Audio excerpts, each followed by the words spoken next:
Hello everyone, स्वागत है आप सभी का आपके अपने YouTube channel math cam classes में। मैं हूं विमल प्रताप सिंह और आज हम लोग कंटिन्यू करते हैं ऑर्गेनोमेटालिक्स को। Lecture number 23 of organometallic chemistry आप सभी का स्वागत है। और आज इस लेक्चर में हम लोग कैटालिसिस को आगे बढ़ाएंगे और आज हम लोग कुछ इंपॉर्टेंट टाइप ऑफ कैटालिसिस जो रिएक्शंस हैं उनको आज हम लोग आगे कंटिन्यू करने वाले हैं। तो भाई आराम से बैठ जाइए, सब लोग कॉपी पेन निकाल लीजिए। जो पुराने लेक्चर्स देखे थे जो पुराने लेक्चर्स हम लोगों ने पढ़े थे, होपफुली आप सब लोगों ने वो लेक्चर्स देख लिए होंगे। अगर अभी तक आपने इससे पुराने जितने भी लेक्चर्स हैं उनको नहीं देखा है तो उसकी प्लेलिस्ट आपको आई बटन में मिल जाएगी, वरना डिस्क्रिप्शन में प्लेलिस्ट का आपको लिंक मिल जाएगा। तो आप पुराने लेक्चर जरूर देखें। पुराने लेक्चरों के साथ ही साथ एक इंपॉर्टेंट इंफॉर्मेशन और भी है कि मैथ कैम क्लासेस के यूट्यूब चैनल पर तो आप फ्री ऑनलाइन क्लासेस देखते ही रहते हैं। तो अगर अभी तक आपने चैनल को सब्सक्राइब नहीं किया तो पहली बात तो सब्सक्राइब कर दीजिएगा। दूसरी बात, अगर आप इस YouTube के कंटेंट के अलावा और भी फ्री ऑनलाइन क्लासेस और भी फ्री ऑनलाइन कंटेंट चाहते हैं तो मैथ कैम क्लासेस का एंड्रॉयड एप्लीकेशन भी अवेलेबल है, एंड्रॉयड ऐप भी अवेलेबल है, जिसका लिंक आपको डिस्क्रिप्शन में मिल जाएगा या फिर आपको आई बटन पर भी उसका लिंक मिल जाएगा। उसे डाउनलोड करके अगर आप उसके स्टोर ऑप्शन में जाते हैं, आपको ऐप डाउनलोड करने के बाद उसके स्टोर ऑप्शन में जाना होता है और वहां पर आपको एक फ्री ऑनलाइन कोर्स भी मैथ कैम क्लासेस प्रोवाइड करती है, जिसमें आपको complete reaction mechanism with detailed assignments और मेजर और माइनर टेस्ट के साथ अवेलेबल है। ये रिएक्शन मैकेनिज्म अगर आप जैम की प्रिपरेशन कर रहे हैं, नेट की प्रिपरेशन कर रहे हैं, गेट की कर रहे हैं, जीओ केमिस्ट की प्रिपरेशन कर रहे हैं, यूपीएससी के लिए केमिस्ट्री ऑप्शनल की प्रिपरेशन कर रहे हैं, या फिर इवन आप जेई एडवांस लेवल तक के एग्जाम की तैयारी भी कर रहे हैं, तो सब जगह भाई ऑर्गेनिक रिएक्शन मैकेनिज्म सेम होती है। तो एक ये इंपॉर्टेंट कंटेंट अवेलेबल है मैथ कैम के ऐप पर फ्री ऑफ कॉस्ट, उसे आप देखना मत भूलिएगा ऐप डाउनलोड करके। इसके साथ ही साथ अगर आप दूसरे ऑनलाइन कोर्स के में जो और क्वांटम जैसे क्वांटम केमिस्ट्री है, ये भी आपको मैथ कैम के ऐप पर कंप्लीटली फ्री अवेलेबल है, तो वहां से आप इसे देख सकते हैं। और साथ ही साथ ऑर्गेनोमेटालिक्स जो मैं आपको यूट्यूब पर पढ़ा रहा हूं, इसके असाइनमेंट के साथ साथ मेजर और माइनर टेस्ट भी आपको मैथ कैम के ऐप पर मिल जाएंगे। इसके अलावा अगर आप इस वीडियो को बहुत दिनों बाद देख रहे हैं, डेट ऑफ अपलोडिंग के बाद, अगर आप इसे काफी टाइम बाद देख रहे हैं, 6 मंथ बाद देख रहे हैं, 1 ईयर बाद देख रहे हैं, 2 ईयर बाद देख रहे हैं, तो आप ध्यान रखिए कि मैथ कैम के ऐप पर भी फ्री ऑनलाइन क्लासेस प्रोवाइड होती हैं। तो आप YouTube चैनल को भी सब्सक्राइब करें, ऐप को भी डाउनलोड करें और मैक्सिमम कंटेंट जितना आप ले सकते हैं मैथ कैम क्लासेस को से उसे लेना मत भूलें, उसे यूज करना मत भूलें। बहुत सारा अवेलेबल है भाई कंटेंट। मैथ कैम का ऐप डाउनलोड जरूर करें, download the math cam classes app और इंडियाज ओल्डेस्ट ऑनलाइन या फिर फाइनेस्ट ऑनलाइन क्लासेस आप कह सकते हैं, जैसा कि कमेंट में हम आपका सभी का प्यार हमें मिलता रहता है। तो चलिए स्टार्ट करते हैं आज के लेक्चर को। आज के लेक्चर में जो हमारा सबसे पहला एम है, जिस पर हमें वर्क करा गया, जिस प्रोसेस को आज हमें पढ़ना है, वो प्रोसेस है हमारा मेथेनॉल का यूज। हमारे पास मेथेनॉल इंडस्ट्रियल लेवल पर बहुत अवेलेबल होती है, साइड प्रोडक्ट्स की तरीके अवेलेबल होती है।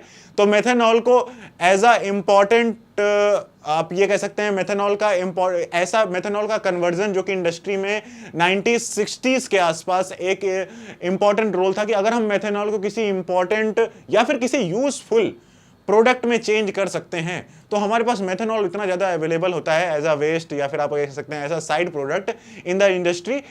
तो 1960 में इस प्रोसेस को चेंज करने के लिए मेथेनॉल से एसिटिक एसिड, मेथेनॉल से क्या कर सकते हैं, मेथेनॉल को ऑक्साइड करके उसका एक कार्बन इंक्रीज करके आप उसको एसिटिक एसिड या फिर एसिटल्डिहाइड में चेंज कर सकते हैं और एसिटिक एसिड को हम लोग आगे फर्दर बहुत इंडस्ट्रियल उसका यूज हो जाएगा, मतलब वेस्ट नहीं होगा एक तरीके से। तो इसी प्रोसेस पर वर्क चल रहा था भाई आपका 1960s में, तब की कहानी है ये। मेथेनॉल से एसिटिक एसिड का कन्वर्जन, इस पर वर्क किया जा रहा था, ठीक है, वर्क किया जा रहा था। तो इसे हम लोग केमिस्ट्री की भाषा में क्या कर सकते हैं, मेथेनॉल कार्बोनिलेशन। मेथेनॉल का कार्बोनिलेशन कर दिया गया, मेथेनॉल में कार्बोनिल ग्रुप का एडिशन कराना था हमें। तो इसी मेथेनॉल को कार्बोनिल ग्रुप में चेंज करने के लिए जो बेसिक रिएक्शन हमें पता होती है कि उसे कैसे कन्वर्ट किया जाए। देखो अब ये बनता कैसे है, तो बनता पहले आपको ये पता होना चाहिए कि मेथेनॉल कैसे बनता है। तो मेथेनॉल अगर आप देखेंगे कैसे बनता है, तो बेसिकली आप कार्बन मोनोऑक्साइड और H2 रिएक्शन मैकेनिज्म में आप ऑर्गेनोमेटालिक्स में देख रहे हैं, कार्बन मोनोऑक्साइड होती ही होती है, एटमॉस्फेरिक कार्बन मोनोऑक्साइड आपको मिलेगी ही मिलेगी, और हाइड्रोजन भी हम लोग बहुत सारी रिएक्शंस में एज अ साइड प्रोडक्ट या फिर एज अ मेन क्या कह सकते हैं, मेन सबस्ट्रेट के तरीके हम लोग H2 को भी यूज करते हैं। तो अगर आप खुदा ना खास्ता आपके रिएक्शन मैकेनिज्म में, आपके रिएक्शन मिक्सचर में अगर आपके पास कॉपर अवेलेबल हो और जिंक ऑक्साइड्स अवेलेबल हो, अगर आपके पास कॉपर अवेलेबल हो, जिंक ऑक्साइड अवेलेबल हो और ये नॉर्मल टेम्परेचर रिएक्शंस होती हैं ऑर्गेनोमेटालिक कंपाउंड्स की, तो आपका ये कार्बन मोनोऑक्साइड ही H2 के साथ रिएक्ट करके आपका मेथेनॉल फॉर्मेशन कर देता है। तो इस तरीके से आपके पास मेथेनॉल तो बनती रहती है। अब भाई मेथेनॉल को कन्वर्ट करना है एसिटिक एसिड में, तो इस पर काम शुरू हुआ 1960s में। कब काम शुरू हुआ? 1960s में इस पर काम शुरू हुआ। और BASF एक कंपनी है, इस कंपनी ने, इन कंपनी के अंदर, क्योंकि कंपनी ही वर्क कर रही थी कि आप वेस्ट कन्वर्ट ना हो, वेस्ट मतलब जो है उसको यूज किया जा सके, तो 1960s में ये देखा गया और ऐसा मतलब जो पहली catalyst induced methanol to acetic acid conversion वाली रिएक्शन हमारे सामने आई थी, वो आई थी कि मेथेनॉल को कोबाल्ट कैटलिस्ट के साथ यूज किया गया और उसमें आयोडाइड जो था उसे एज अ को कैटलिस्ट यूज किया गया। तो ऐसे को कैटलिस्ट और इसको को कैटलिस्ट की तरीके यूज करने पर अगर रिएक्शन मिक्सचर को बहुत हाई टेंपरेचर पर रख दिया जाए, 200 डिग्री सेल्सियस पर रिएक्शन कराई जाए और एटमॉस्फेरिक प्रेशर कितना रखा जाए? 700 एटीएम एटमॉस्फेरिक प्रेशर रखा जाए, तब आपने देखा क्या कि मेथनॉल को एसिटिक एसिड में कन्वर्ट किया जा रहा था। मेन क्या था? आपका कोबाल्ट कैटलिस्ट था, मेन कॉन्सेप्ट ये था। अभी हम लोग उसके अंदर रिएक्शन में आएंगे तो आपको कैटलिस्ट भी बताऊंगा, रिएक्शन मैकेनिज्म भी हम लोग देखेंगे, सब कुछ समझेंगे। तो हम लोगों ने देखा कि आपका मेथनॉल एसिटिक एसिड में कन्वर्ट हो रहा था और एक अच्छी एफिशिएंसी में, 90% एफिशिएंसी के साथ 90% ऑफ मेथनॉल कन्वर्ट हो जा रहा था एसिटिक एसिड में। 1960s में ये रिएक्शन BASF कंपनी ने इंट्रोड्यूस करी, इंडस्ट्रियल लेवल पर ये रिएक्शन इंट्रोड्यूस हुई, इस पर काम होने लगा। काम होते ही होते 1966 में, 6 साल के अंदर ही मोनसेंटो एक ऐसे साइंटिस्ट थे जिन्होंने इस रिएक्शन को और ज्यादा प्रोडक्टिव कर दिया और ज्यादा उसकी जो यील्ड थी, परसेंटेज ऑफ यील्ड और इंक्रीज कर दी। इन्होंने क्या किया? मेथनॉल को कोबाल्ट कैटलिस्ट की जगह रोडियम कैटलिस्ट को यूज किया। किस कैटलिस्ट को यूज किया? रोडियम कैटलिस्ट को यूज किया। और रोडियम कैटलिस्ट को यूज करने से साथ ही साथ आयोडाइड को कैटलिस्ट करके पहले भी यूज हो रहा था, तो इन्होंने कोबाल्ट की जगह रोडियम को यूज किया। और रोडियम को यूज करने से हुआ क्या? मेथेनॉल से एसिटिक एसिड का जो कन्वर्जन रेट था वो 99% क्या हो गया? इंक्रीज हो गया, 99% इंक्रीज हो गया। और रिएक्शन जो कराई जा रही थी पहले 200 डिग्री सेल्सियस 700 एटीएम पर, वो जो एक हार्श कंडीशन थी रिएक्शन की, उसको डिक्रीज कर दिया गया। वो डिक्रीज हो गई रिएक्शन उस कैटलिस्ट को काम करने के लिए जो पहले कैटलिस्ट यूज किया जाता है, उन कैटलिस्ट से ये कैटलिस्ट इतना अच्छा था कि ये अब सिर्फ और सिर्फ 180 डिग्री सेल्सियस पर काम कर रहा था। और यहां पर जो एटमॉस्फेरिक प्रेशर चाहिए था वो कितना था? आपका 30 एटीएम, ओनली 30 एटमॉस्फेरिक प्रेशर पर ये रिएक्शन हो रही थी। तो 99% आपका प्रोडक्ट बना था और इंडस्ट्री में इस रिएक्शन को यूज किया जाने लगा। Tons of, millions of, around आप ये समझ लीजिए कि 80 million turns acetic acid conversion इस प्रोसेस से किया। मतलब एनुअल अगर हम पूरे वर्ल्ड की बात करें तो पूरे वर्ल्ड में at that time 80 million of tons of acetic acid का फॉर्मेशन हमें पूरे के पूरे वर्ल्ड में होता था 1966 के आसपास, और जिसकी 80% जो रिएक्शंस थी वो इस प्रोसेस के द्वारा कराई जाती थी। तो इसलिए ये प्रोसेस बहुत इंपॉर्टेंट प्रोसेस थी, इंडस्ट्रियल लेवल पर हर जगह यूज की जा रही थी। इस वजह से हम लोगों को पढ़ना है मोनसेंटो एसिटिक एसिड प्रोसेस। क्या पढ़नी है? मोनसेंटो एसिटिक एसिड प्रोसेस, या फिर द मोनसेंटो प्रोसेस भी इसको बोला जाता है, द मोनसेंटो प्रोसेस भी इसको बोला जाता है, क्योंकि ये बहुत बड़े लेवल पर हमारे वर्ल्ड में यूज करी जाती है, बहुत एफिशिएंट रिएक्शन है। अब देखो हुआ क्या कि इसके बाद ये रिएक्शन बहुत इंडस्ट्री में चल रही थी, तो आपको पता है इंडस्ट्री में चल रही रिएक्शन का आप लोग क्या करते हैं? बड़ी बड़ी कंपनियां आती हैं, उनकी कॉपीराइट ले लेती हैं। तो ऐसा ही हुआ। ब्रिटिश पेट्रोलियम ने क्या किया? ब्रिटिश पेट्रोलियम ने आपको 1986 में ब्रिटिश पेट्रोलियम ने इस रिएक्शन को अपना मान लिया, अपना खरीद लिया, एक तरीके से कह दिया। और अब इन्होंने इस प्रोसेस को कॉपी करके इस प्रोसेस को इंडस्ट्रियल लेवल पर वो यूज करने लगे। ठीक है, एक तरीके से इन्होंने बेच दी रिएक्शन, लेकिन नाम तब भी मोनसेंटो प्रोसेस ही था, नाम में चेंज नहीं किया गया, नाम मोनसेंटो प्रोसेस ही था और ब्रिटिश पेट्रोलियम उस पर वर्क करने लगी। इसी पर कुछ सालों बाद एक और, अब ब्रिटिश पेट्रोलियम तो भाई इंडस्ट्रियल लेवल पर ये एक रिएक्शन हो रही थी, तो उन्होंने क्या किया? इस रिएक्शन को और किफायती बनाने के लिए रिएक्शन पे थोड़े से चेंजेस किए इसी ब्रिटिश पेट्रोलियम ने, और एक नई प्रोसेस निकाली जिसे कहा जाता है कैविटा प्रोसेस। और ये कैविटा प्रोसेस में चेंज क्या किया गया कि इरिडियम कॉम्प्लेक्स को यूज किया गया। तो इरिडियम कॉम्प्लेक्स को यूज करने से और फायदे हुए उनको, चलिए वन बाय वन मैं आपको बता देता हूं। पहले तो फायदे ही देख लो एक बार। तो फायदे, अब मैं क्या करता हूं, देखो हमारे पास ये जो कैविटा प्रोसेस है ये आपके सिलेबस में नहीं है। हमारे सिलेबस में क्या है, मोनसेंटो एसिडिक एसिड प्रोसेस, ठीक है, मोनसेंटो एसिडिक एसिड प्रोसेस। और ये लेटेस्ट कैविटा प्रोसेस क्या है, लेटेस्ट मेथनॉल का एसिटिक एसिड में कन्वर्जन मेथ, जो अभी 2010 के आसपास, 2020 के आसपास, 2030 के आसपास, इस समय इंडस्ट्री में ये प्रोसेस क्या हो रही है, धीरे धीरे इनके अप्लाई की जा रही है। धीरे धीरे इसको क्या करना, अप्लाई करना स्टार्ट कर दिया गया है, और अब मैक्सिमम केसेस पे इस प्रोसेस को यूज किया जाता है एसिटिक एसिड के कन्वर्जन में मेथनॉल से, ठीक है। तो बेसिकली देखते हैं आपकी द मोनसेंटो प्रोसेस। पहले हम लोग मोनसेंटो प्रोसेस को देख लेते हैं। मोनसेंटो प्रोसेस जो थी, दी मोनसेंटो प्रोसेस, और मोनसेंटो प्रोसेस में बेसिकली किया क्या जा रहा था कि आपके पास ये है कोबाल्ट के साथ वाटर, कोबाल्ट के साथ H2 को अगर आप जिंक ऑक्साइड के साथ यूज करेंगे, जिंक और कॉपर ऑक्साइड के साथ यूज करेंगे तो आपको मेथनॉल मिल जाएगा। अब अगर मेथनॉल को विद द एटमॉस्फेरिक, मेथनॉल में अगर हम लोग मेथनॉल को एटमॉस्फेरिक कार्बन मोनोऑक्साइड की प्रेजेंस में अगर उसमें कैटलिस्ट रिएक्ट किया जाए, कैटलिस्ट कौन सा था, द मोनसेंटो एसिटिक एसिड में कैटलिस्ट कौन सा यूज किया जाता है, रोडियम का RHCO का होल ट्वाइस I2-। कौन सा कैटलिस्ट यूज किया जाता है, RHCO का होल ट्वाइस, और ये I2 और यहां पर इस पर एक माइनस। इसका मतलब क्या हो गया, अगर आप इसमें रोडियम की ऑक्सीडेशन स्टेट निकालेंगे तो वो आपको कितनी मिलेगी, ये +1 ऑक्सीडेशन स्टेट में अवेलेबल होता है।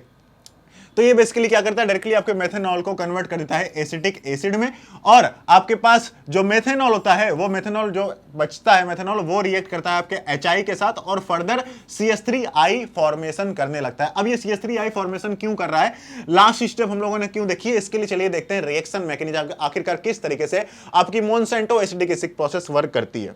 तो आपके पास बेसिकली ये कैटलिस्ट आपके सामने दिया हुआ है। इस कैटलिस्ट को आपने देख लिया, स्क्वायर प्लेनर कॉम्प्लेक्स होता है, CO एक दूसरे के सिस में होते हैं, नेगेटिव होता है।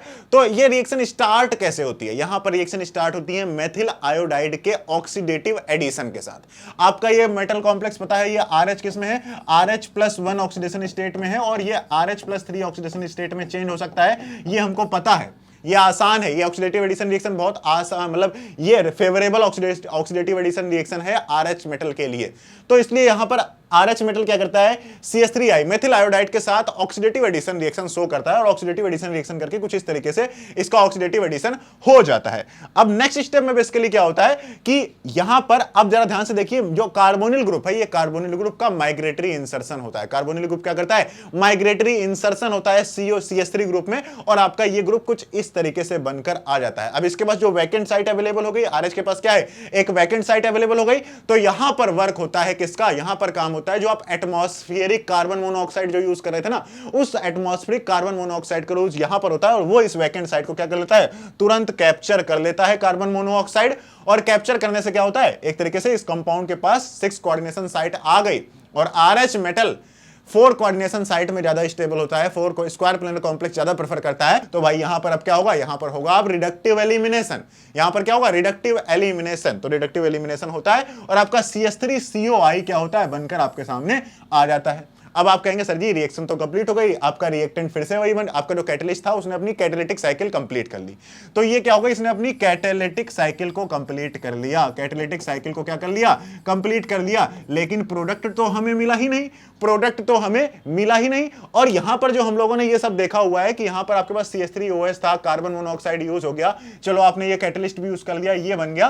तो ये प्रोसेस क्या है, आखिरकार ये दोबारा क्यों बनाया जा रहा है, तो इसको चले ध्यान समझते हैं। क्योंकि रिएक्शन यहां पर कंप्लीट नहीं होती है, इस रिएक्शन में अब आपको इसको रिएक्ट कराना पड़ता है वाटर से, और जब इसको आप वाटर से रिएक्ट करेंगे, किससे रिएक्ट करेंगे, वाटर से रिएक्ट करेंगे, तब आपका एसिटिक एसिड बनता है। तो इसकी रिएक्शन जैसे ही अगर आप इसमें वाटर मिलाएंगे, तो वाटर मिलाने से क्या होता है, ये आपका मेजर प्रोडक्ट आपको एसिटिक एसिड यहां पर क्या होता है, मिलने लगता है। एसिटिक एसिड क्या होता है, आपको मिलने लगता है, और साथ में बचता क्या है, HI बच जाता है, HI बच जाता है। और यही HI रिएक्ट करता है, यही HI रिएक्ट करता है आपके रिएक्शन मिक्सचर में अवेलेबल CH3OH से, और यही CH3OH रिएक्ट करके आपका क्या बनाता है, वाटर निकाल देता है, और वापस क्या बनता है, आपका CH3I बन जाता है। तो CH3I, तो इस रिएक्शन में देखो कहीं हमने लिखा था CH3I, तो CH3I जो आपका मेथिल आयोडाइड है वो भी रिएक्शन में ही बनेगा, वो भी रिएक्शन में ही बनेगा, वो CH3I बनता रहेगा। आप सिर्फ वाटर डालते रहिए, आप अपना जो रिएक्टेंट है वो रिएक्टेंट डालते रहिए, कार्बन मोनोऑक्साइड रखिए, CH3OH रखिए अपने रिएक्शन मिक्सचर में, CH3OH को रखिए,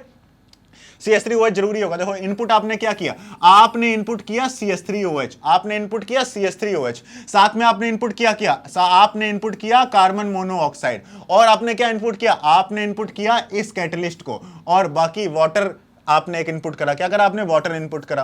तो ये बेसिकली यहां से जो वाटर डाला था वो भी बेसिकली आपको रिएक्शन में मिल ही रहा है वाटर। तो इस तरीके से आपने बेसिकली CH3OH को यूज किया, कार्बन मोनोऑक्साइड को यूज किया और कैटलिस्ट को यूज किया, और आप इंडस्ट्रियल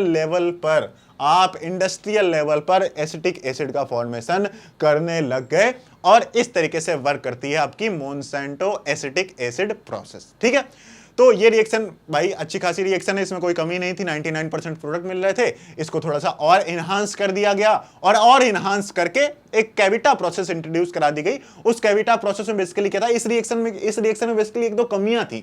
कमियां क्या थी कि आपका जो एसिटिक एसिड होता है उसका हमें एक्वस सोल्यूशन मिलता है, वाटर है ना, यहाँ पर एक्वस सोल्यूशन मिलता है। एक्वस सोल्यूशन मिलने से क्या होता है कि यहाँ पर वाटर अच्छे खासे अमाउंट में यूज करना पड़ता है, क्योंकि यहाँ जितना CH3COI बन रहा होगा उतना वाटर उसमें मिलाना पड़ेगा।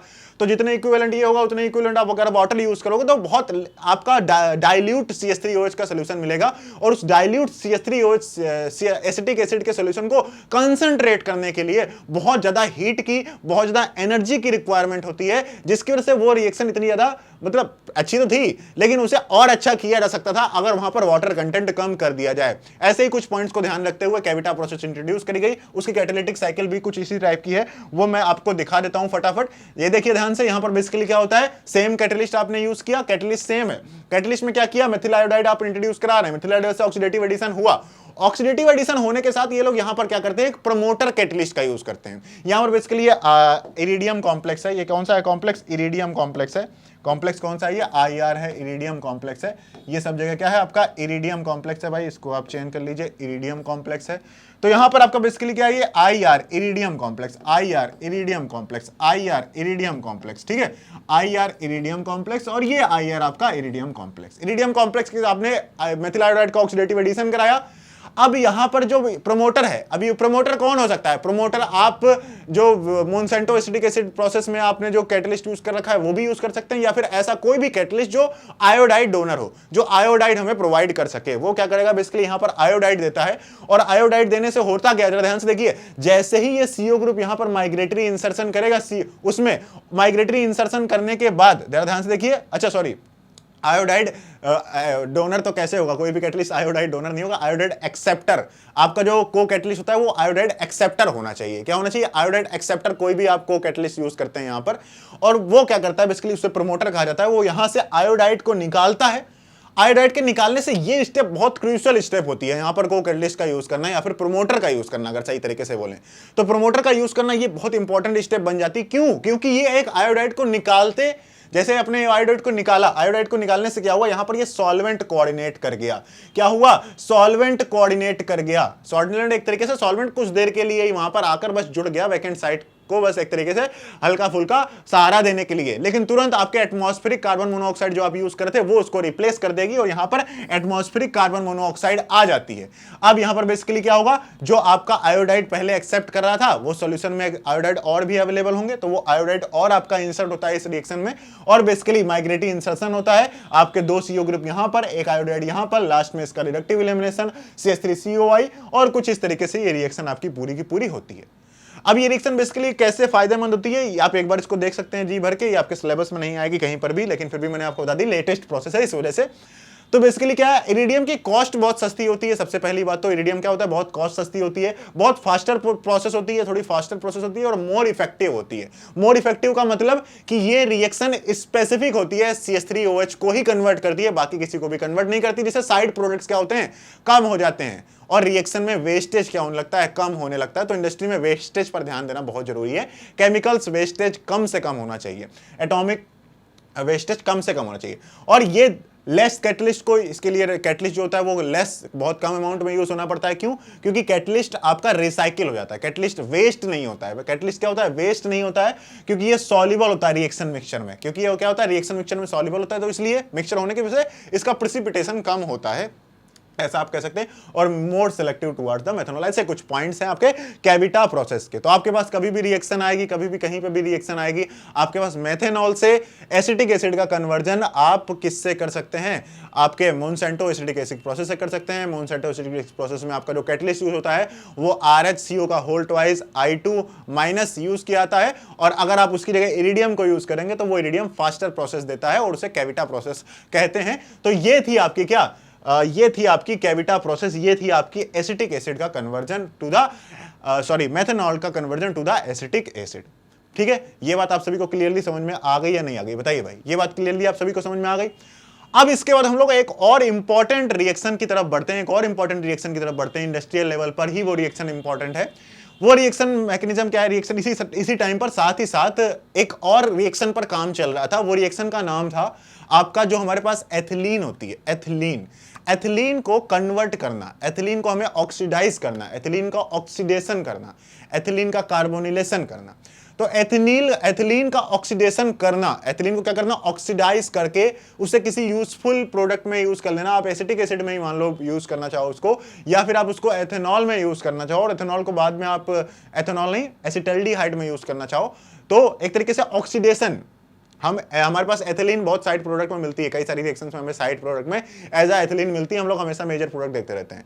तो एथिलीन को यूज करने के लिए क्या था कि अगर हम किसी भी तरीके से एथिलीन जो हमारे पास है CH2 डबल बॉन्ड CH2, और इसको क्या करें, ऑक्सीडाइज करते। तो एक ऐसा कॉन्सेप्ट देखा गया कि अगर CH2 प्लस हाफ O2 ले रहे हैं हम साथ में, ठीक है, और इससे क्या करें हम CH3 और बेसिकली यहां पर CHO एसिटल्डिहाइड, ये कन्वर्जन हम लोग करना चाह रहे थे ताकि हम इसे यूज कर सकें। ठीक है, तो ये एसिटल्डिहाइड, ये आपका ये एथिलीन बेसिकली क्या किया, आप जरा ध्यान से देखिए, इसके जो यहां पर दो हाइड्रोजन थे, वो एक हाइड्रोजन यहां चला गया एक तरीके से कह सकते हैं, और कुल मिलाकर इस कार्बन का ऑक्सीडेशन हो गया, या फिर आप कह सकते हैं कुल मिलाकर एथिलीन को ऑक्सीडाइज करके हमें एसिटल्डिहाइड में कन्वर्ट कर दिया। अब ये रिएक्शन कोई ऐसी बहुत खतरनाक रिएक्शन नहीं है, आपके जो ऑर्गेनोमेटालिक कैटलिस्ट हैं आप जानते हैं उससे कोऑर्डिनेशन करेगा और माइग्रेटरी इंसर्शन रिडक्टिव एलिमिनेशन होकर ये रिएक्शन कराई जा सकती है। तो प्रॉब्लम दिक्कत क्या थी कि हम लोगों ने जब इससे पहले जो प्रोसेसेस करी जा रही थी उन प्रोसेसेस में ये प्रोसेस बहुत पहले से अवेलेबल थी। स्टाइकियोमेट्रिक अमाउंट में हम लोग ऐसे कैटलिस्ट हमारे पास अवेलेबल थे कि हमारे पास एक कैटलिस्ट लें और कैटलिस्ट को आपके एथिलीन के साथ मिलाएं, और वो एक साइकिल कंप्लीट करके क्या करेगा, अपना खुद तो बर्बाद हो ही जाएगा और उसे एसिटल्डिहाइड में कन्वर्ट कर देगा। मतलब आप जितना कैटलिस्ट यूज करेंगे उतना ही कैटलिस्ट क्या करेगा, उतना ही हमें एथिलीन चाहिए जितना हमारे पास कैटलिस्ट है, या फिर जितना आपके पास एथिलीन है उतना ही आपको कैटलिस्ट चाहिए। तो इसका मतलब ये तो कोई अच्छी प्रोसेस हुई नहीं, इसका कन्वर्जन का क्या फायदा हुआ। तो ऐसी बहुत सारी प्रोसेसेस अवेलेबल थी, जिनमें से एक प्रोसेस आप दे सकते हैं कि आपके पास CH2 double bond CH2 double bond CH2 है। ठीक है, अब इसकी रिएक्शन अगर आप पैलेडियम कैटालाइज्ड रिएक्शन है, PdCl4 2- से करा दें, PdCl4 2- से इसकी रिएक्शन करा दें, और साथ में आप यहां करें क्या करें, 2Cl- यहां पर यूज कर लें। तो इससे बेसिकली क्या होता है, मतलब क्लोराइड आपके पास अवेलेबल है, तो ये क्या करता है बेसिकली CH3CHO, इसको किस में चेंज कर देता है, CH3CHO में चेंज कर देता है, और CH3CHO में चेंज करने के साथ साथ यहां पर ट्वाइस ऑफ HCl मिलेगा, आपको ट्वाइस ऑफ क्या मिलेगा, HCl मिलेगा। और आपका जो पैलेडियम ये होता है PD कैटलिस्ट, ये बिल्कुल भाई इसका काम खत्म हो जाता है, ये PD 0 में कन्वर्ट हो जाता है। PD किस में होता है, 0 में कन्वर्ट हो जाता है, और आप चाहें तो इस रिएक्शन को और भी अच्छी तरीके से बैलेंस कर सकते हैं। कुल मिलाकर आपके पास CH2 एथिलीन ये कैटलिस्ट यूज किया, और आपने ये इसको यूज कर, ये इसको क्या नाम है, एसिटल्डिहाइड में चेंज कर देगा बिल्कुल सेम अमाउंट में। तो ये भाई यही कहानी चल रही थी, यही कहानी बहुत लंबे समय से चल रही थी, यहीं तक हम लोग फंसे हुए थे। तो यहां पर क्या हुआ, यहां पर आए एक साइंटिस्ट, और उन साइंटिस्ट ने क्या किया, चेंज कर दिया पूरे के पूरे कॉन्सेप्ट को। उन्होंने इस कैटलिस्ट का जो वेस्टेज हो रहा था, इस वेस्टेज को रिसाइकिल करने के लिए एक बहुत ही अच्छा टॉपिक इंट्रोड्यूस किया, एक बहुत ही अच्छा कॉन्सेप्ट इंट्रोड्यूस किया, जिनका नाम था वैकर। तो वैकर अपनी एक साइंस, मतलब जो भी सर वैकर होंगे आपके, तो वो सर वैकर आपके पूरी जो भी अपनी उनकी टीम थी उनके साथ वर्क करके उन्होंने ये देखा कि अगर हम क्यूप्रिक क्लोराइड को यूज करें तो वो क्यूप्रिक क्लोराइड इस वेस्टेज ऑफ PD कैटलिस्ट को रिसाइकिल करके वापस इनिशियल फॉर्म में बना सकता है। और अगर ऐसा हो गया फिर तो भाई ये बिल्कुल एक साइकिल बन जाएगी, और फटाफट आप क्या करने लगेंगे, एसिटिक एसिड को एसिटल्डिहाइड में कन्वर्ट करना शुरू कर देंगे। तो ऐसा हुआ, ऐसा किया गया। यहां पर आप देख सकते हैं ट्वाइस ऑफ CuCl2, यहां पर ट्वाइस ऑफ CuCl2 को यूज किया गया with the palladium catalyst, PD के साथ इसको यूज किया गया। और पीडी के साथ यूज करने से बेसिकली हुआ क्या, इसने क्या किया, इसको PdCl4 2 माइनस में कन्वर्ट कर दिया और ये खुद रिड्यूस हो गया, खुद क्या हो गया, रिड्यूस हो गया, खुद रिड्यूस हो गया किसमें, ट्वाइस ऑफ CuCl में, ट्वाइस ऑफ CuCl में ये रिड्यूस हो गया। अब इसके बाद यहां पर और भी कुछ रिएक्शन होंगी, उनको आप बैलेंस करेंगे तो आपको पता चलेगा। अब बेसिकली हुआ क्या, ये जो आपका CuCl था ना, इसका तो काम खत्म हो गया, लेकिन हम लोगों ने क्या किया, हम लोगों ने इस प्रोसेस में ऑक्सीजन को यूज कर रहे थे हम लोग, और ये ऑक्सीजन क्या करेगी, ऑक्सीडाइजिंग एजेंट का काम करेगी और ये CuCl को वापस ऑक्साइड कर देगी, इस क्यूप्रस क्लोराइड को ये वापस ऑक्सीडाइज कर देगी क्यूप्रिक क्लोराइड में। तो यहां पर प्लस हाफ O2 आप यूज करेंगे, हाफ O2 यूज करने से बेसिकली क्या होगा, ये CuCl2 में वापस कन्वर्ट हो जाएगा, ये CuCl2 में क्या होगा, वापस कन्वर्ट हो जाएगा। और आई थिंक यहां पर ये ट्वाइस ऑफ और ट्वाइस ऑफ HCl यूज किया जाएगा, HCl से क्या होगा, 2 क्लोरीन चले जाएंगे और 2 ऑक्सीजन हाइड्रोजन जो होंगे वो साथ में वाटर फॉर्मेशन करने लगेंगे। ठीक है, तो अगर आप अब इस रिएक्शन को ओवरऑल देखें, अगर आप अब इस रिएक्शन को ओवरऑल देखेंगे तो अब आप ये पाएंगे बेसिकली यहां पर आप क्या कर रहे हैं, CH2 double bond CH2 plus half O2 और ये क्या कन्वर्ट कर दे रहा है, CH3CHO में कन्वर्जन कर रहा है। अब इसके आधार पर आप चाहें तो इस रिएक्शन को बैलेंस करके देख सकते हैं, बैलेंस करना हमारे काम में नहीं है, लेकिन बेसिकली जो हमारा काम है, जो हमारा मेन एम था वो क्या था, वो एम था हमारा दी वैकर प्रोसेस, और इसको क्या बोला गया, दी वैकर प्रोसेस, दी वैकर प्रोसेस, दी वैकर प्रोसेस, दी वैकर प्रोसेस, दी वैकर प्रोसेस। ये दी वैकर प्रोसेस क्या करती है, बेसिकली वैकर प्रोसेस क्या होती है, अब आपको आज से समझ में आ गया। ये आपके किसी भी एल्कीन ग्रुप को, किसी भी एल्कीन ग्रुप को जो आपके पास ओलिफिन में एल्कीन ग्रुप हो, उस एल्कीन ग्रुप को ये क्या कर देती है, ऑक्सीडाइज कर देती है और उसमें वो कीटोन ग्रुप क्या करती है, इंट्रोड्यूस कर देती है, या फिर कीटोन एल्डिहाइड कार्बोनिल ग्रुप क्या कर देती है, क्या कर देती है, इंसर्शन करा देती है। एक तरीके से आप मॉलिक्यूलर ऑक्सीजन को यूज करते हैं डायरेक्टली अपने क्या नाम है, एथिलीन को एसिटाल्डिहाइड में कन्वर्ट करने के लिए, और it is a catalytic cycle, it works through a catalytic cycle. तो ये वैकर जी ने, जो हमारे साइंटिस्ट थे, सर हमारे वैकर थे, उन्होंने इस रिएक्शन को इंट्रोड्यूस कराया और उसके बाद हमारे सामने रिएक्शन जो आई उसे हम लोगों ने क्या कहा, दी वैकर प्रोसेस। और अच्छा, इसमें एक और इंटरेस्टिंग बात और है, अगर आप यहां पर जो ये एथिलीन यूज कर रहे हैं, इसकी जगह अगर आप कोई दूसरी एल्कीन यूज करें तो उस समय देखो ये रिएक्शन कैसे ऑक्सीडाइज करती है आपके एथिलीन को, या फिर आपकी जो एल्कीन आप यूज कर रहे होंगे। जैसे मान लीजिए अगर आपने इस तरीके से इस एल्कीन को यूज किया और इस एल्कीन को आपने मॉलिक्यूलर ऑक्सीजन की हेल्प से आपने वैकर प्रोसेस के थ्रू इसको ऑक्सीडाइज करना चाहा, तो यहां पर जो आपका प्रोडक्ट बनता है, जो आपका इसका ऑक्सीडाइज प्रोडक्ट मिलेगा, वो पता है क्या मिलता है, वो मिलता है आपका बेसिकली RCOCH3। मतलब क्या हुआ, मतलब ये हुआ कि आपका जो ऑक्सीजन है, जो आप मॉलिक्यूलर ऑक्सीजन यहां पर ऑक्सीडाइज कराने के लिए यूज कर रहे हैं, वो आपकी एल्कीन में इंटरनल साइड आता है, यहां पर अंदर की तरफ आता है, ना कि बाहर की तरफ।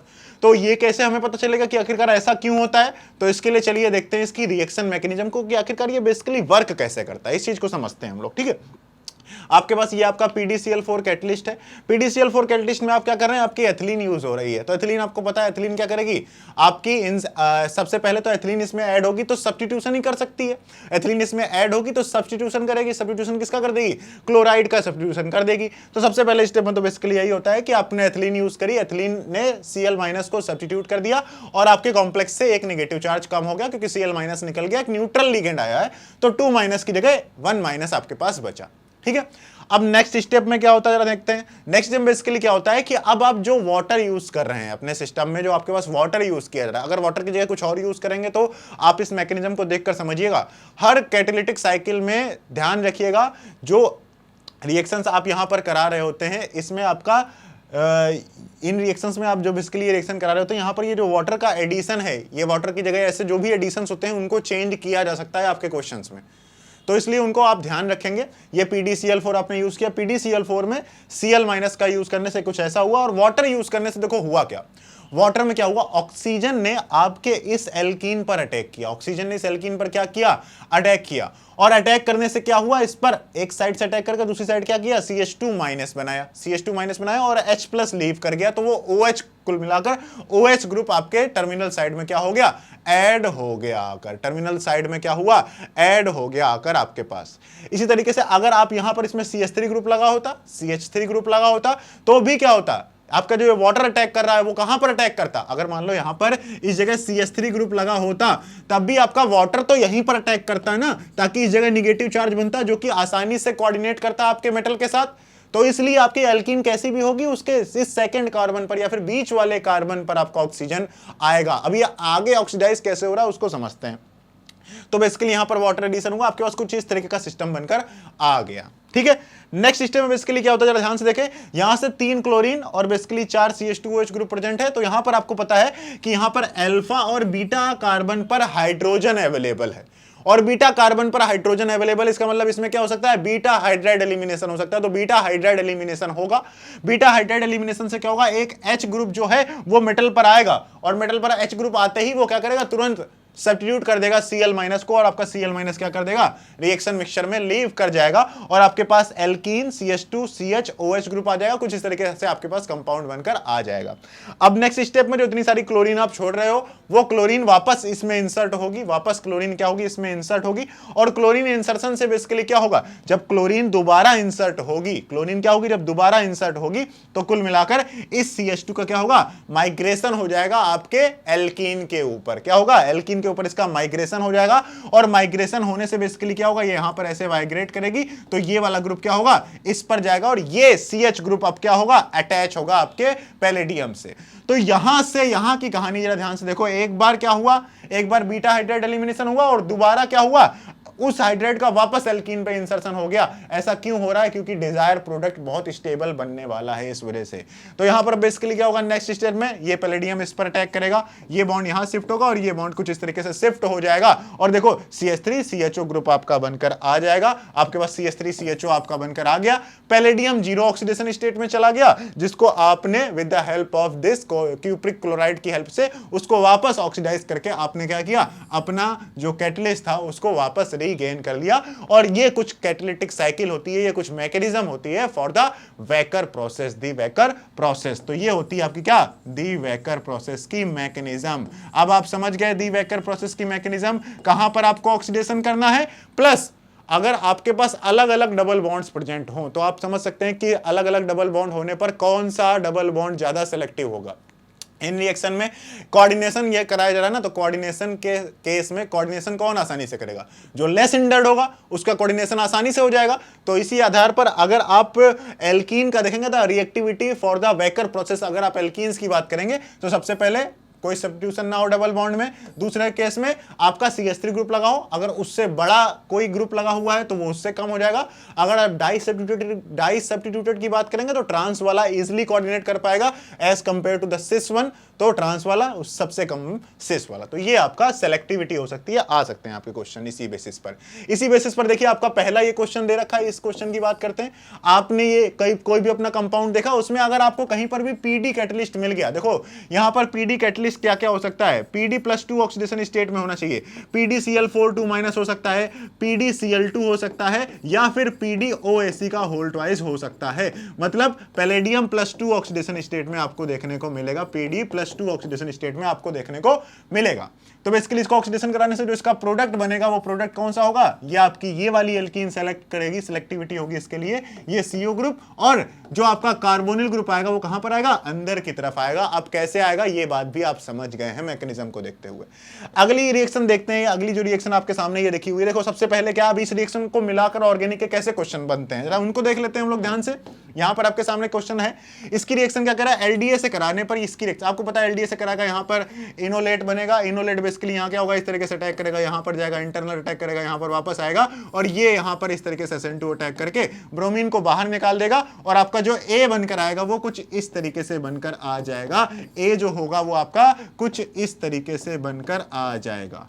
ये आ गया बनकर आपके पास। अब सेकंड केस में ये क्या है, ये वेकर प्रोसेस है, ये क्या है, वेकर प्रोसेस है। वेकर प्रोसेस बेसिकली क्या करेगी, बी क्या बन के आएगा आपके पास, बी इस डबल बॉन्ड को ऑक्सीडाइज कर देगी। यहां पर ये CO ग्रुप कुछ इस तरीके से ऐसे ऐसे, यहां पर ये CO ग्रुप, और यहां पर ये इस तरीके से ये आपका बी बनकर आ जाएगा। अब थर्ड केस में क्या होगा, जब आप KOH के साथ यूज कर रहे हैं तो कंडेंसेशन हो जाएगा, यहां पर निगेटिव चार्ज बनेगा, निगेटिव चार्ज क्या करेगा, इनोलेट बनाएगा, इनोलेट वापस इंटरनल अटैक करेगा, और इंटरनल अटैक करके ये वापस इस कार्बोनिल पर अटैक करेगा, यहां पर ये जाएगा, और यहां पर ये OH ग्रुप बन जाएगा। तो कुल मिलाकर यहाँ पर इस तरीके से ऐसे ऐसे ऐसे ऐसे ऐसे यहाँ पर इस तरीके से ये 5 मेंबर रिंग बनेगी। अगर आप गिनेंगे तो पहला कार्बन, दूसरा कार्बन, तीसरा कार्बन, ये चौथा और ये पांचवा कार्बन, तो 5 मेंबर रिंग बनेगी। और आपके पास 1 2 तीसरे कार्बन पर आपका कार्बोनिल ग्रुप होगा। तो यहां से 1 2 3 यहां पर आपका क्या आ गया, ये कार्बोनिल ग्रुप आ गया। और उसके बाद बेसिकली आपके पास यहां पर क्या है, इस जगह ये O- जो कि आपका वर्कअप कराने के बाद OH बन जाएगा। और जो यहां पर हीट दी हुई है ये इस बात को बता रही है, यहां पर हीट देने से क्या होगा, ये हीट कुल मिलाकर डबल बॉन्ड को यहां शिफ्ट करेगी और आपका OH group as a leaving group निकल जाएगा। H+ सोल्यूशन में अवेलेबल ही होगा, वाटर अवेलेबल ही है, H+ होगा, OH2+ में बनेगा, OH2+ क्या करेगा, लीव कर देगा और आपका यहाँ पर डबल बॉन्ड आ जाएगा कुल मिलाकर। और आपका जो प्रोडक्ट बनकर आएगा, वो कुछ ऐसा प्रोडक्ट आपके पास बनकर आ जाएगा। तो ये है आपकी रिएक्शन ABC आपके पास बनकर आ गए। तो इस तरीके से आपके ऑर्गेनिक के क्वेश्चंस भी बनते हैं। वेकर प्रोसेस है, बहुत यूजफुल है। अब जैसे ये रिएक्शन आपके सामने दे रखी है, तो इस रिएक्शन में PdCl2 दिखा आपको, उसके साथ आपको O2 देखना है, CuCl2 देखना है, बस O2 और CuCl2 दिखा नहीं, आपने सेलेक्टिव इस डबल बॉन्ड को सेलेक्ट किया और यहां पर आपका जो प्रोडक्ट है वो ये बनकर आ जाएगा। ठीक है भाई, तो ये है आपकी क्या, दी वेकर प्रोसेस की रिएक्शन। ये है आपकी वेकर प्रोसेस। वेकर प्रोसेस से रिलेटेड जो भी क्वेश्चंस थे मैंने आपको बताए। अब आप वेकर प्रोसेस की मैकेनिज्म को ध्यान से अपनी बड़ी बड़ी कॉपी में लिख लेना और उसमें जो चेंजमेंट्स हो सकते हैं, जो चेंजेस हो सकते हैं, उन चेंजेस के आधार पर भी आप उन रिएक्शंस और भी नई रिएक्शंस बना सकते हैं, या फिर कैसी भी रिएक्शन आएगी आप देख सकते हैं। अब जो आपने मैकेनिज्म देख लिए, तो इस आधार पर आपसे बहुत सारे क्वेश्चंस बन सकते हैं कि CuCl2 का काम क्या होता है। CuCl2 बेसिकली PD0 को PD+2 में चेंज कर देता है। मॉलिक्यूलर ऑक्सीजन का काम क्या होता है, मॉलिक्यूलर ऑक्सीजन रीऑक्सीडाइज कर देती है किसको, आपके क्यूप्रस क्लोराइड को क्यूप्रिक क्लोराइड में। तो इस तरीके से स्टेटमेंट वाइज क्वेश्चन भी पूछे जाते हैं आपके वेकर प्रोसेस से। और डायरेक्ट क्वेश्चन तो आपको सामने दिख ही रहे हैं किस किस तरीके से क्वेश्चन बन सकते हैं, आपको सेलेक्टिविटी पता है। तो the waker process and Monsanto acetic acid process आज हम लोगों ने इस क्वेश्चन में करी, इस वीडियो में करी। और इसके बाद कुछ और छोटे मोटे क्वेश्चंस, और इसके बाद पॉइजन कॉन्ड एक रिएक्शन है, उसे हम लोग नेक्स्ट लेक्चर में देखेंगे। और उसी के साथ साथ हम लोग उसके आगे बढ़ेंगे और आगे बढ़कर हम जाएंगे किस रिएक्शन में, आगे जाएंगे हम लोग कपलिंग रिएक्शंस में, और लास्ट में हम लोग पढ़ेंगे सैंडविच रिएक्शंस, सैंडविच कंपाउंड्स और उनकी रिएक्शंस। तो उसे हम लोग आने वाले लेक्चर्स में देखने वाले हैं। इसके अलावा आप लोग जब ये वीडियो देख रहे होंगे तो हो सकता है उस समय आपकी मैराथन क्लास हो गई हो, या फिर ऐसा भी हो सकता है कि आपकी अगले दिन मैराथन क्लास आने वाली हो। या फिर अगर ऐसा नहीं भी है, आपको नहीं नोटिस है, तो मैं बता देता हूं, आज हम लोग ये देख रहे हैं लेक्चर नंबर 22, हम लोग देख रहे हैं लेक्चर नंबर 23। तो लेक्चर नंबर 23 से पहले मैंने एक मैराथन क्लास का भी आयोजन किया है, आप सभी उसके लिए इन्वाइटेड हैं। लेक्चर नंबर उसे 24 कह सकते हैं या फिर 23 कह सकते हैं, मैं उसको प्लेलिस्ट में ऐड करा दूंगा, जिसमें हम लोग 100 क्वेश्चंस को लाइव डिस्कस करने वाले हैं। और ये 100 क्वेश्चन अभी तक के लेक्चर्स में जितने हम लोगों ने पढ़े, उन कॉन्सेप्ट पर आधारित क्वेश्चन होंगे इस मैराथन क्लास में। और इसके बाद एक और मैराथन क्लास हम लोग लास्ट में करेंगे जब ऑर्गेनोमेट्रिक्स कंप्लीट कर लेंगे, जिसमें हम लोग कपलिंग रिएक्शंस, आपकी जो सैंडविच कंपाउंड्स हैं, जो कैटालिसिस, अब मैंने इस मैराथन में अभी कैटालिसिस के क्वेश्चंस नहीं डाले हैं, तो कैटालिसिस के क्वेश्चंस, आपके कपलिंग रिएक्शन के क्वेश्चंस और आपके जो सैंडविच कंपाउंड्स के रिएक्शंस हम लोग करेंगे, वो नेक्स्ट एक और मैराथन कराएंगे।